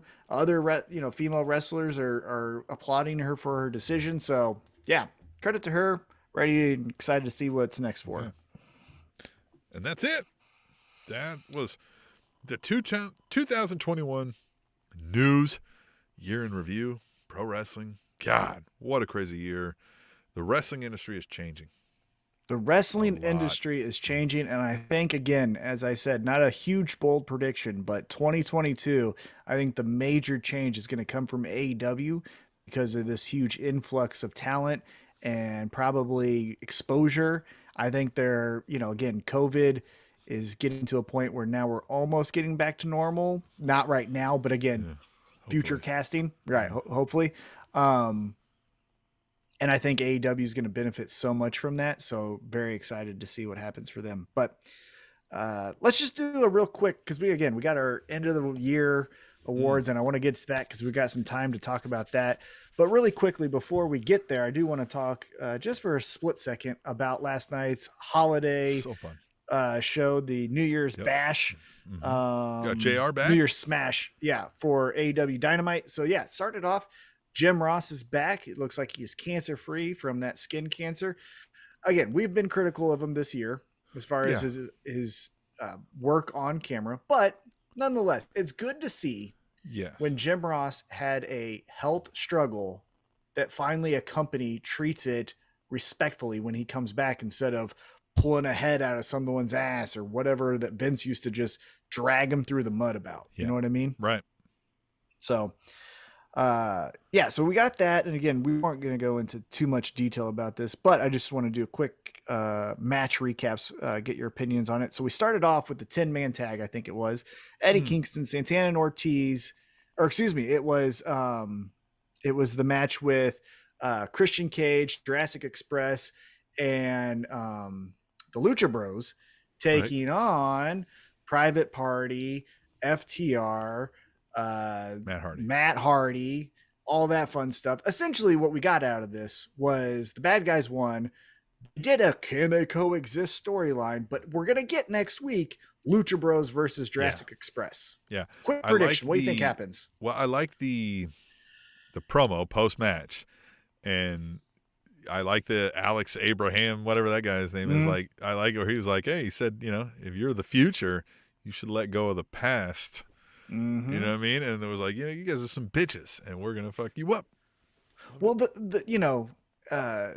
the tired trope of can they coexist is been done too much, right? And they even do it to end the show too. But what I liked about this different wrinkle is it wasn't Jurassic Express and Lucha Bros can they coexist. It was Christian doing the blind tag saying, get out of here, Penta. I can take care of this. Well, I love that he even said to them, he was like, you guys went into business for yourself. When I was like, wait a minute, I remember you going into business. Yeah, you did that, right? So maybe that comes up. Maybe they're like, hey, Christian, yeah, next week, 1,000,000% Christian Cage is turning on Jurassic Express. If Christian Cage starts getting heelish in his treatment of Jurassic Express, and they've got to fucking put him out of his, you know what I mean? To get them finally. You know what I mean? If he, after they win the titles, let's say, he starts it's all because of me. It's because of what I did. It's because, I can get you guys straight. And they're like, hey, listen, motherfucker. You know what I mean? So let's get a quick prediction out of you. Next week, it's a tag team championship match. I think Lucha Bros versus Jurassic Express. I think Lucha Bros get this title this time. I do. No, Lucha Bros are the champs. Excuse me, Lucha. You mean Jurassic Express? Luchasaurus and Jungle Boy. What's his name? Yeah, Jungle Boy. Yeah, right. Oh, so you think Jurassic Express wins the titles? Yep, I do. No, you're wrong. What happens is that Lucha Bros will get a, not a roll up, but oh man, just by the skin of their teeth, they got out of here. Christian Cage will come in. He'll hug Jungle Boy. He's like, oh man, it was so close. And then right into a kill switch. And then, fuck you, Jungle Boy. You were a loser the entire time. I couldn't even get you to win anything, you loser. I'm going to kick your ass now. And then that's where we go. What do you do with Luchasaurus in that? I'm telling you. Look, they're not going to do it. But have him go through a self-exploration where he ends with yelling, I'm a dinosaur. I'm a dinosaur. That's the best storyline for him. Yeah, where he casts aside the dinosaur for a while. Yeah, but then he realizes he's the best when he realizes he's a dinosaur. I am a man. You could have a shirt say, I am a man. Yeah. And then you get Marco Stunt to realize you're best when you think you're a dinosaur. So that's it. And then Christian Cage fucks them up. He starts getting into Jungle Boy because the feud's Christian Cage and Jungle Boy. But he's he just emotionally abuses Luchasaurus so much. He'd be like, you're a fucking dinosaur? Come on, man. Grow up, dude. Maybe you'd be having success if you weren't walking around in a goddamn Halloween costume, you idiot. Just lean into him and have him have an existential crisis. That's what I'm saying. Right. And then you have him going down in the dumps. We get the return on TV of Marco Stunt, because where has he been for the last few months, right? Yes. And then he's the one that says, Luchasaurus, you're the best when you think you're a dinosaur. He's a dinosaur. I'm right, but then Luchasaurus is like, I'm not a dinosaur. He's like, but you are a dinosaur. And then it ends with, I'm a dinosaur. Yeah, and then you have him go to I'm a dinosaur. And be like, I'm a dinosaur. You know what I mean? Almost Eeyore-like. Yes. And then that would be so great. And then you get him to be the TNT champion mid-year. By summer, it's a Luchasaurus summer. He's the TNT champ. Right there. God, that'd be great. Beating Cody Rhodes for it. Oh, fuck Cody Rhodes. That Transformer stupid tattoo on his neck. Oh, that was the best fucking line. God, we'll get there. We'll get there. 1 second. Okay. God, that was so good. But then the next match we have is Eddie Kingston, Santana and Ortiz, Daniel Garcia. And again, as mentioned, 2.0 Daniel Garcia get the victory. And then they take out Santana. And here's where the controversy happens. Chris Jericho comes back after his hiatus from being beat up, right? But Eddie Kingston's like, why did you come now? If you were back there, why didn't you come before you got hit? Oh, Eddie Kingston, Chris Jericho. And this is where, first of all, I love Eddie Kingston energy, right? That's one of my favorite things in pro wrestling is Eddie Kingston energy, right? He comes out pushing guys out of the way to get out first. At one point, he fucking pulls his strap down like Andre the Giant to fight a guy. He's just insane. And then Chris Jericho comes, helps them. He's like, no, fuck you, man. You know what I mean? Like where we all get like, who the fuck are you? No, right? Like that's what we talked about. It's relatable to a human with flaws, right? Where it's not rational that he'd be mad at the guy who just helped him. But here we are, right? So well, but it is great. if you start to listen to him, right? Well, yeah. Again, we don't know what he's saying, but I'm taking it as he was mad at him that he didn't come out sooner, right? And that these are his friends, not his. Yeah, not like, I don't need your help. right? Here's though where I think a cautionary tale needs to be told to AEW top talent. I think we flirted with it with CM Punk, and I think Jericho is going to experience it now. You can't be a babyface trying to bump up against Eddie Kingston. Eddie Kingston is at this trajectory that he's the fucking man. Like we saw with CM Punk, he didn't get all cheers. I don't even know right? if I get the feeling that like AEW and Eddie Kingston aren't even necessarily aware of that yet. Oh, like man, he could be the fucking guy of guys in pro wrestling right now. Because if you notice, again, a great feud of 2021 was CM Punk and Eddie Kingston. But we fucking pivoted quick out of that match because CM Punk was not getting the reactions. And love Eddie. And I think, Chris Jericho right now is the babyface, and he's going to do great. But I think you're not going to get the sing along with Jericho during this Eddie Kingston feud if that's where we go. But that's my opinion. We'll see next week. Then we get to Dan Lambert. Let's get to the Dan Lambert promo. This is another issue where if AEW really thinks they're really trying hard to maintain Cody Rhodes in this face status, they're like, we'll put one of the best heels up against him.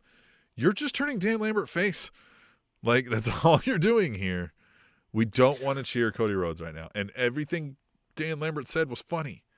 So it was great. I'm gonna now just be like, yeah, you fucking look like you have a Transformers tattoo on your neck. Forever now. That's all I'm gonna think. Now, I will say, credit to Brandy. She did hold her own. I like the "you got a black belt, well, I'm a black bitch." Yeah. I like that line. I would have had them work on the timing of it a little bit. You know what I mean? The delivery was like, she telegraphed it a little too much, The line of the night, I thought, from her was when was the last time you didn't have to pay a woman to beat your ass? When was the last time a woman beat your ass and you didn't have to pay for it? Yeah. That was a fire line. Well, because she called him like, a low rent version of Paul Heyman. He was like, I prefer Jim Cornette or something. Cornette, yeah, that was great. Yeah. Now, so we get the whole "I'm gonna kick your ass, Dan," even though I'm Brandy and all this stuff. Dustin Rhodes comes out to stop the situation. Yep. Ethan Page, I think it was, that kicks him in the dick. Here's the flaw in the whole segment. Cody, you didn't want to help your wife? Yeah, was Cody not there? It wasn't explained that he wasn't. Right. So what were you doing, pal? What were you doing? Yeah, again, like none of what happened here. As cool as like you just said, like, yeah, I think Brandy did well, and Dustin comes out and does his thing. None of that increased my desire to cheer for Cody Rhodes at all. None of it. Didn't necessarily decrease it either. It just didn't do what you thought it was going to do for Cody Rhodes, apparently. Yeah. And again, some other things happened. Because now I want to see Brandy Rhodes fight Dan Lambert. I want to see that let's match. See an intergender match. A la the black belt versus the black bitch. Let's fucking bill it and do it. Well, look, I know he's against intergender wrestling. He's stated it millions of times. Tony Khan has. However, he's a friend of ECW or a fan of ECW. One of their most notorious matches was Bill Alfonso versus Beulah McGillicuddy. Let's do it in 2022. We were not going to go through the whole thing because Sammy Guevara says he wants to beat Cody through some cue cards. Yeah, we get the Malachi Black and Brian Pillman Jr. thing for next week. Those are getting just flybys. But the last two things I want to talk about before we get to our awards. TBS tournament. We get Jade Cargill beating Thunder Rosa, but it's because she has some new muscle in Mercedes Martinez. That one was a little bit of a shocker. We floated the idea that it would be Britt Baker's team or something costing her the win. We would have needed to do some pre-work to rekindle why they would give a shit. So, I mean, I guess this makes a more, having none of that beforehand, this makes more sense, if you will, right? We'll get an explanation as to why Mercedes Martinez is around. I don't know why Jade Cargill needs muscle. That's the part that didn't make sense. Of all the women who would need muscle, Jade Cargill's the last one. Jade Cargill and Nyla Rose are the two girls that don't need someone to stand in front of them to fight their battles, right? I would have done, again, Mercedes Martinez, I think is going to do great things. I've seen her wrestle before in person. She did some really good matches in NXT as well. However, again, I think the easiest thing to do there is say Thunder Rosa beat Jamie Hayter. You say Britt Baker's pissed about that, cost Thunder Rosa the match, and then we go with Thunder Rosa and Britt Baker. Again, that seems easy to me, but nonetheless. But Mercedes Martinez is in AEW, so should see what happens there. Good addition. It's good to see women making some debuts in AEW. I will say that. And then in our main event, again, can they coexist? Because they talked about maybe they got some heat backstage. It was Red Dragon and Adam Cole, the undisputed, not undisputed era, taking on the Best Friends. And Kyle O'Reilly gives a good old boot to the face of Adam Cole, which then brings out the Young Bucks to make the save. What happens here? So I like this, and I like the kind of the pre-fight, promo they had where he's like, hey, listen, he's like, look, I know we don't have, I like the nod to like their story. Because that was my question, was like, wait a minute, I thought these guys didn't like each other from the NXT universe. But he says like, hey, over here, you survive with factions. So like, we were one of the best factions ever. I know you're playing faction with these guys, but like, we're better. So let's do it. Easily storyline to understand, grasp, motive is clear. Loved all of that. Now, we said this is what they do, right? The Young Bucks, it's the, hey, guy, I thought we were friends. Are you friends with him now? We can't do that, right? But I liked it. Yeah. Yeah, and it looked like Adam Cole was, distraught that he took a inverted kick from Kyle O'Reilly, and then he leaves with the Young Bucks as he did last week when he left with Undisputed Era. I hope this story, unlike, with the we get Adam Cole in a pole match. Well, I just want it to speed up a little bit more. Like, I want it to get to where we're going because, like, AEW we don't need to drag this out. I get it now. Yeah, AEW does nuance very, very well. However, with this one, I think we all know what the end goal is, and so let's just get to it. You know what I mean? Yeah, we're going to get the Undisputed Era as a faction separate from the Elite because the Elite doesn't need Adam Cole. Right. The Undisputed Era would be, these two guys would be helped immensely by it. Right. Another so faction. Let's just do it. Great idea. Right. Yeah. Let's just get to it. Yep. But Red Dragon and Adam Cole, baby. Yeah. And Red Wagon. Again, we won't cover all the details of the show, but overall it was a fun show. Next week is the debut on TBS. So again, we get Hangman versus Bryan Danielson 2. We get Lucha Bros versus Jurassic Express. Yeah, the title match has judges. We get the tag team championship match. We get Malachi Black, Brian Pillman Jr., which will be some fun weird Brian shit. Pillman Jr. promised a new Brian Pillman Jr. Okay. Yeah, sure. Well, if he gets away from this fucking high school football stars tag team, I'm all right with it. Yeah, what is he going to do? Add a new letter to his Letterman's jacket? Yeah. Like, that's all. I think he should go cliche redneck guy. Get the mullet going. Kind of twinge the character, right? Still look like the hometown guy, right? Jean jacket, vest, Camaro, 83 Camaro, right? Well, right? I think he should go with flannel vest. I think he should go with a little bit of his real life character and do the whole cancel well, that's what I'm saying. Like, he could be that guy. His name would lead into that.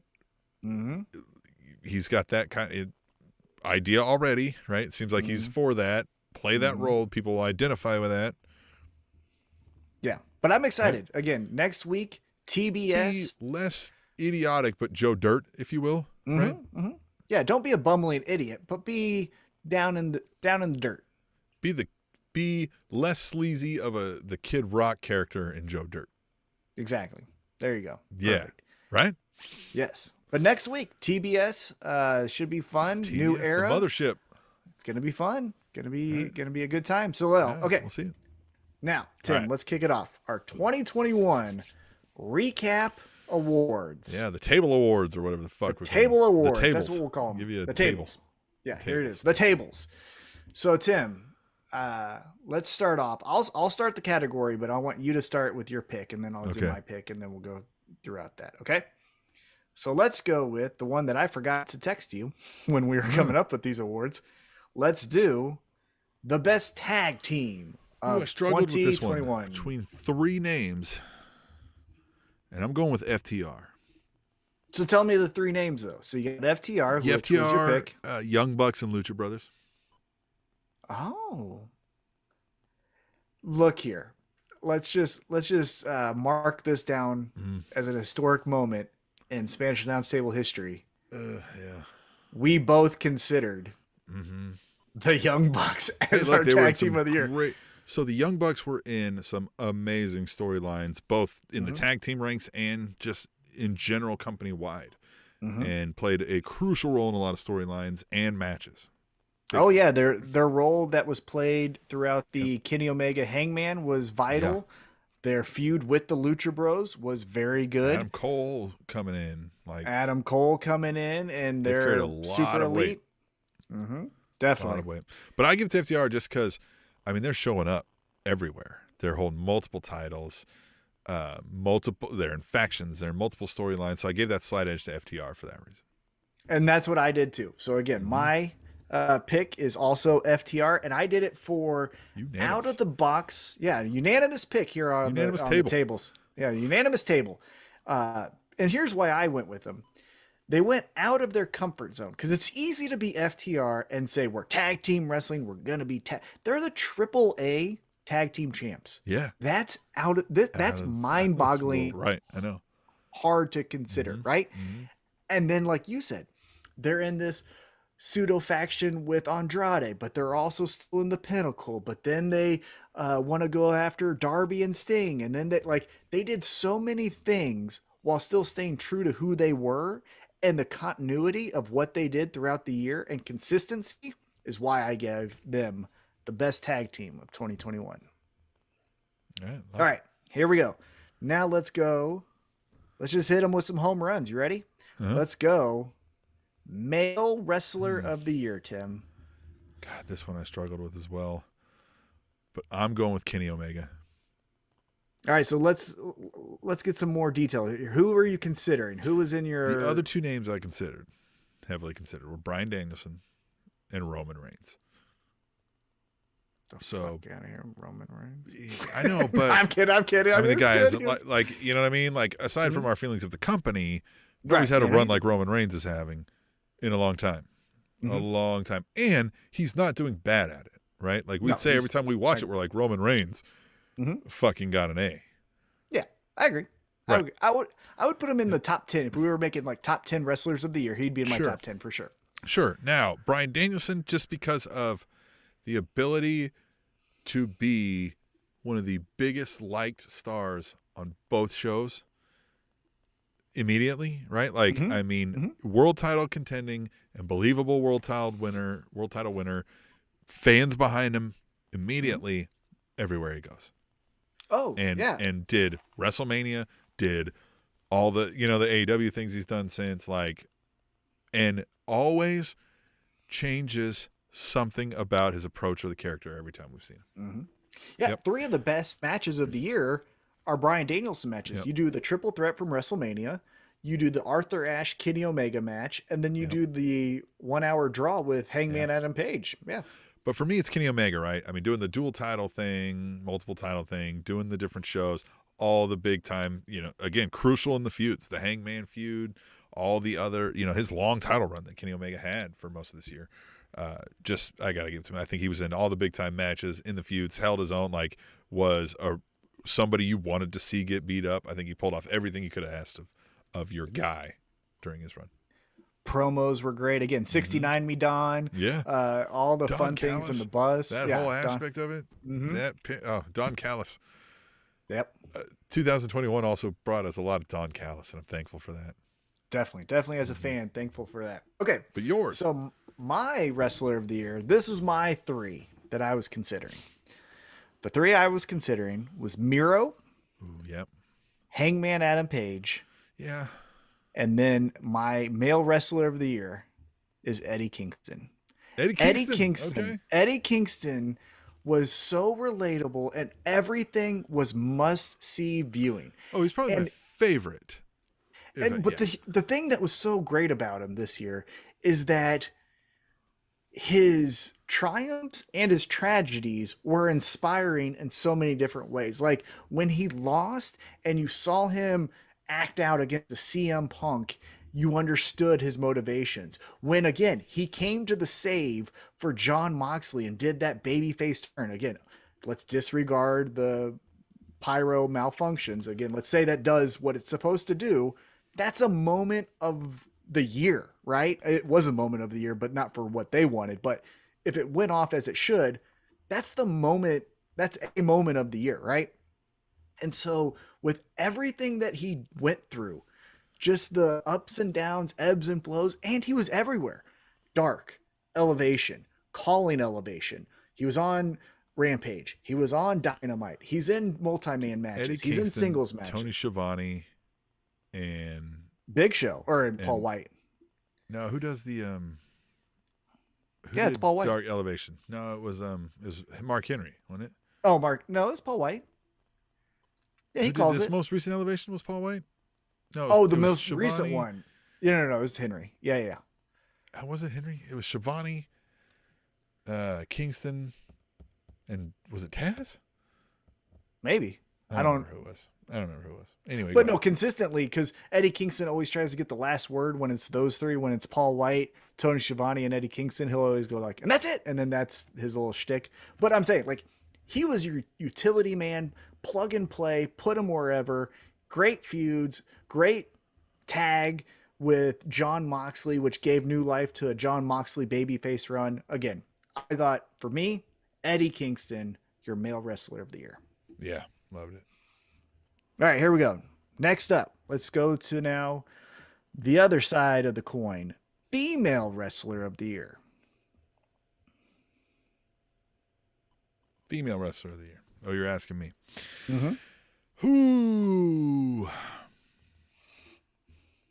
So it all depends on the approach. And I think you're taking an approach of who you like the most, and I'm going off like who would I say like won the year with accolades, storylines, approach, and all that kind of jazz, right? Mm-hmm. So I'm giving my female wrestler of the year to Bianca Belair for that reason. I think the WrestleMania, the consistent like from, you know what I mean, going NXT to suddenly like main event player, constant, doing all the things, Bianca Belair. I'm going to go with that because my seconds behind that where I was kind of torn between Britt Baker and Hikaru Shida. Ooh, Hikaru Shida. Yeah. And the only reason I think I would have went with Britt Baker, but I think like post-title win has kind of fallen off. There hasn't been much to the story or to tell. That's true. Yeah. I agree. I do agree Bianca, with that. I mean, just has done everything anybody could do in a wrestling career this year, it seems like.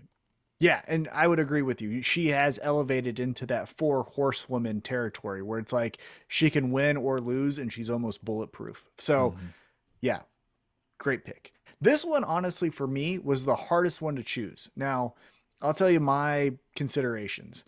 I considered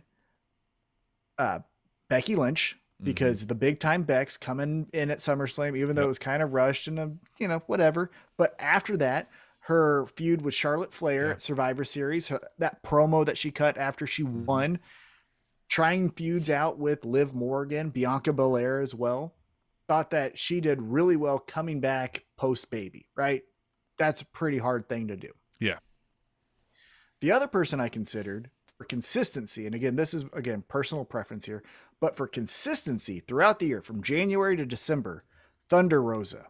Thunder Rosa did everything you could ask for. She did the lights out match with Britt Baker. She did the triple threat with Jade Cargill and Nyla Rose. She does the TBS tournament match. Like, she also does some shots in GCW as some surprise things for your viewing pleasure against some guys and some multi-man matches.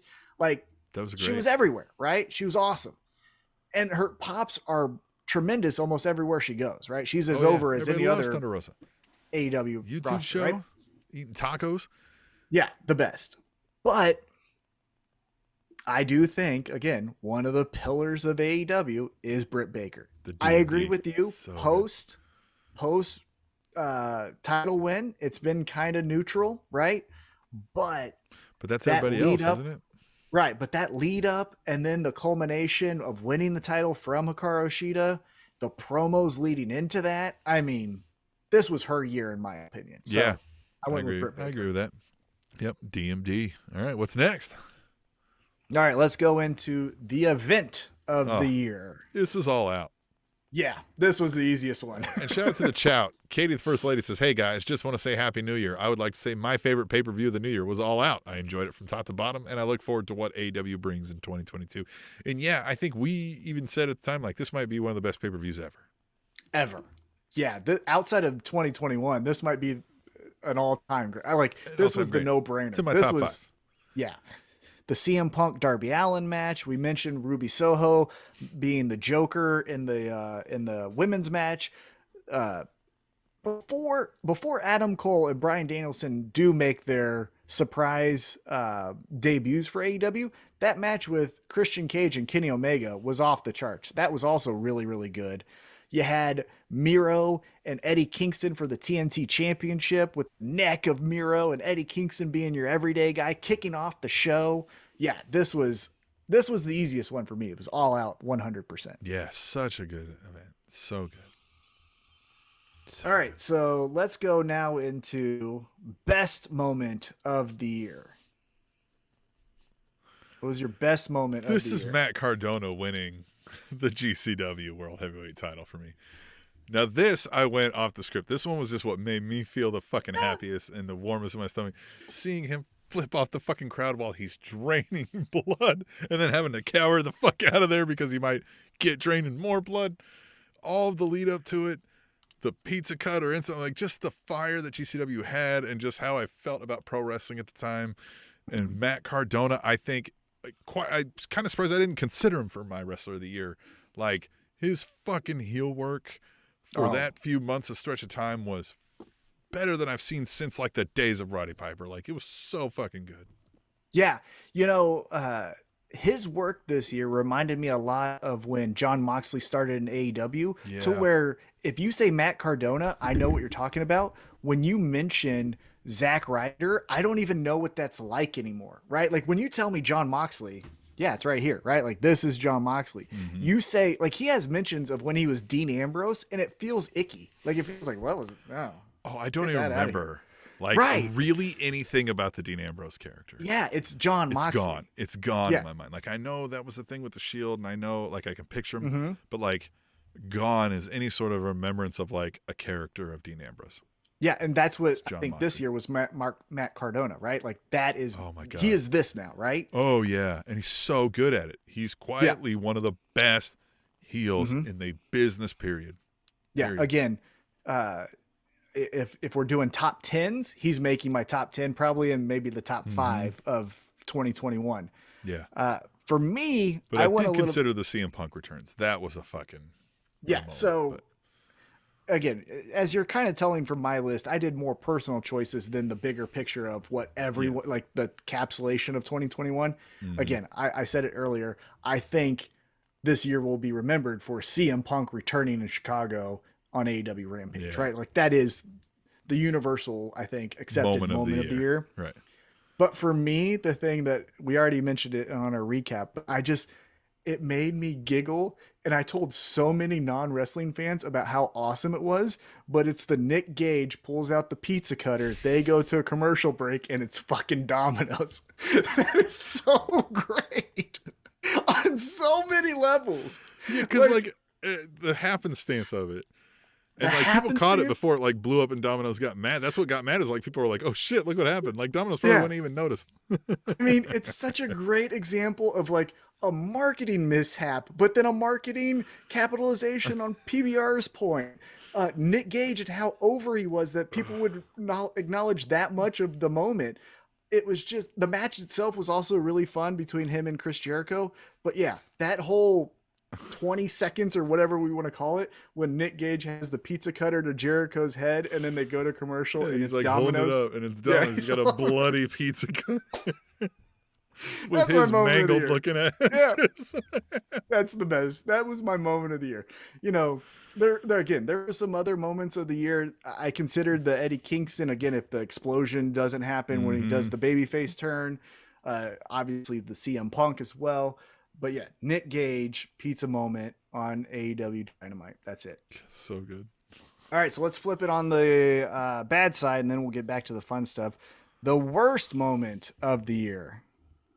I know where you think I'm going to go with this, and I'm not going there. I'm doing the layup, so you know where I'm going with it. So I'm going with the fucking Jericho Foley fall on Blood and Guts. The fucking where he falls into the goddamn like platform thing, and that whole match was falling apart at the end. Mm-hmm. And to me, like, I was like, this is bad. Like, if anybody watched this, you might have lost somebody that was on the fence. It was bad all around. Yeah, There was so many like talking cuts where they caught them giving the instructions to each other, and then the protected fall angle and everything. It was just bad. Yeah, that was 2/3 of a good match, and the last third was god awful. Yeah, I agree. Yeah, good try, but not well. But my other consideration is probably the one you're picking. Oh, this is the Rock No Shows Survivor Series. Oh, that was your okay. Yeah, I mean, no, how fucking dumb was that? Then I gotta give honorable mention. Okay. To the Miz getting eaten by fucking zombies. Yeah. He was eaten. They fucking ate him. And then he's back. Was dumb. He's back and nobody cares. It's like, oh, remember Dancing with the Stars? Like, I got eaten by zombies. You're dancing with a zombie. You're not dancing with the Miz. Yeah. Look, I did consider that. That was one of the considerations. But I thought because they had to do the tie-in with the Batista movie, like their hands were handcuffed a little bit, right, with that. But that your guy, your homegrown Rock, did a whole month of like, remember 25 years ago he debuted? You did a match in his honor, which you tied into pizza. Yeah. And he doesn't even fucking never do showed a video. Once. He doesn't even like acknowledge it on social media. Like it just. Oh, that was the biggest like kick in the dick I thought to a promotion this whole entire year. That they got big time by The Rock. He's like, thanks guys. That's nice of you to say that. He doesn't even post that like he's watching it. He doesn't even post anything. And then they tie in the Rock's match with Pizza Hut, which is not two things you put together, The Rock and Pizza Hut.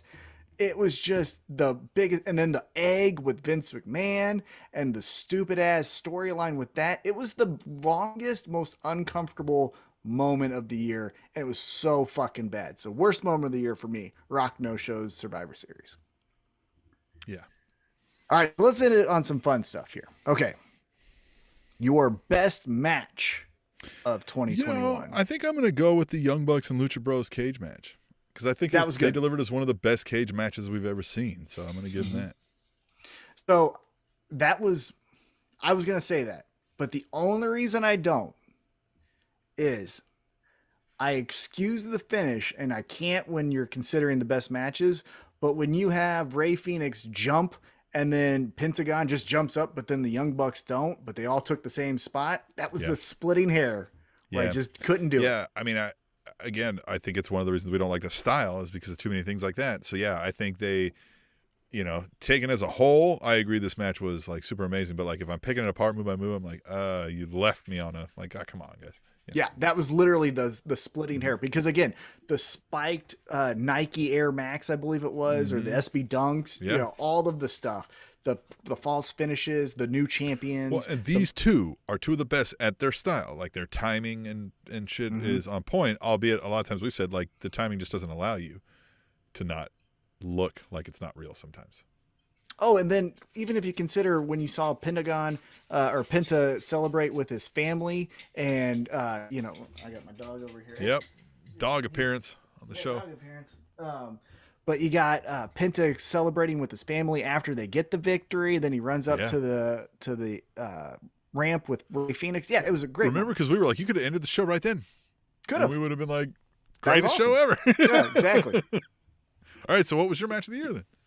I'm going from AEW Dynamite, the lights out match, Britt Baker versus Thunder Rosa. So good. And here's why I think I'm putting it in such a high category is because I didn't consider it to be a great match going into it. Like my expectations were low, but when you consider that this was the first time females main evented a Dynamite show. Yep. It was the first time you did a females lights out match. Yep. And then the fucking brutality that both women went through. It was incredible. And that was what catapulted. You got some iconic pictures and moments from that. Yeah. That's what catapulted both women into this stratosphere of being top women, top stars in AEW. So that's my match of the year. Britt Baker, Thunder Rosa, AEW Dynamite, lights out. All right. So here's our last one here for 2021. We're going to talk about 2022. What is your bold prediction? All right. For I've looked 2022. into the future, Tom. Okay. I took my magic potions and I looked into the future. And I can tell you that in 2022, at some point, Vince McMahon will somehow step down as the chairman of WWE. Wow. Be it like declining ratings and they force him out, or he has health issues. By the end of 2022, we'll be talking about the year that Vince McMahon finally handed the fucking keys over to somebody. Wow. Do you got a bold prediction of who that's going to be? I mean, I'm at current point, I'd tell you it's probably Nick Khan.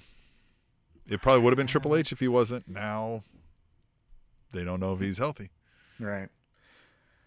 Wow. That's a bold because I'm most worried that it's going to come in the version of like a sale or a like rights thing where it merges into Disney Entertainment and Nick Khan's. Yeah, something like that. That's interesting. That's a way bolder prediction than I have. All right, what do you got?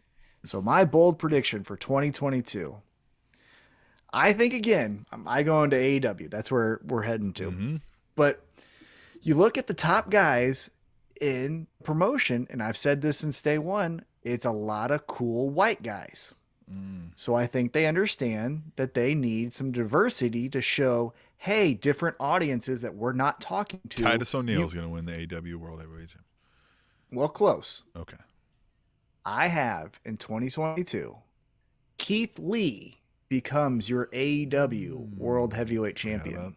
Bearcat Keith Lee. Bearcat Keith Lee. It's not going to be Bearcat, but I got Keith Lee as your AEW champion because, as I mentioned, there's an audience that AEW is just not talking to. If you're going to be honest, with one of the biggest Achilles heels, they don't talk to minorities. Listen, we said this, like, you're on the home of basketball. Like, you should have that audience there. Yeah, you have some built-in, and they talked about that when Dynamite first was starting on TNT, how basketball Twitter was talking about how old Chris Jericho looked. Remember, that was a thing when Dynamite started a couple years ago. So you have that audience that's wanting to possibly watch your show. Shaq's been on it, right? That got a big pop. And again, I know that they have the Thunder Roses. Jade Cargill is now coming up, but I'm saying the top echelon, the top 1% of AEW. Second bold prediction. We get Shaq versus Big Show in 2022. Yeah. Paul White. That's coming that summer. I think will happen. Yeah, it's that will happen. Summer. Yeah, sooner rather than later. And he doesn't have to do any commentary. When did he wrestle this year? Was it March? Yeah, it's probably so it could be coming up soon. Yeah, coming up soon. Yeah, before the season. Season starts in like May, doesn't it? Or no, it ends in May usually. Yeah, ends in May. Yeah, there you go. But yeah, I think Keith Lee is going to come into the promotion. I think he's going to get a rocket to his ass, be sent to the top, and he will be your champion. It's not going to be a transitional champion either. He's going to be putting his foot down, saying, "I'm the fucking man around here." And I got Keith Lee as your 2022 AEW World Heavyweight Champ. Nice. Thanks. All right, man. 2021. What a year. I don't know what else to say. It was our 8th year of doing this, and it was a wild one. It was. I guess then we will just leave you with that until we come back next year, yeah? Yeah, Happy New Year to everyone, and talk to you soon. Yeah, use hashtag tweet the table. The Spanish announce table.